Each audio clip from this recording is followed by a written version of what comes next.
নারী ভালো আছে কিনা, বাসায় বাজার আছে কিনা খবর নাই, ঠিক কিনা? মানুষের বাড়ি পুড়ে গেছে, থাকতে পারলো কিনা খবর নিয়ে ঘর করে দেয়, ঠিক কিনা? আর দেশের ভণ্ড পীরেরা এরা মানুষের পকেট থেকে লক্ষ লক্ষ কোটি কোটি টাকা হাতায় নেয়, ঠিক কিনা বলেন? এরা হচ্ছে শ্রেষ্ঠ সন্ত্রাস, ঠিক কিনা বলেন? এজন্য সব সময় সতর্ক থাকতে হবে। আমরা হক্কানি রব্বানি পীরদের সাথে আছি না নাই? চিল্লা বলেন আছি না নাই? আছি। হক্কানি পীরেরা হচ্ছে আমাদের মাথার তাজ। তারা এদেশে ইসলাম এনে দিয়েছে, ঠিক কিনা?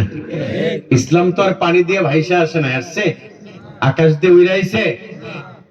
শাহজালাল, শাহপরান, শাহ মখদুম, শাহনেসার, শাহ সালে, শাহ মুহিব থেকে শুরু করে অসংখ্য অগণিত হক্কানি রব্বানি পীরেরা মানুষদেরকে মাথার টিকলি কেটে সুন্নতি চুল দিয়েছেন, ধুতির বদলে তাদেরকে সুন্নতি পোশাক দিয়েছেন, নামের আগে শ্রী মুছে মোহাম্মদ লাগিয়ে দিয়েছেন, ঠিক কিনা বলেন?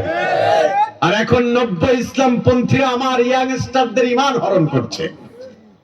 নব্য ইসলাম পন্থীরা তারা নব্য শায়েখদের পিছনে পড়ে, তাদের মায়ায় পড়ে এখন ফতুয়াবাজি চলছে সমাজে যে তারাবি নামাজ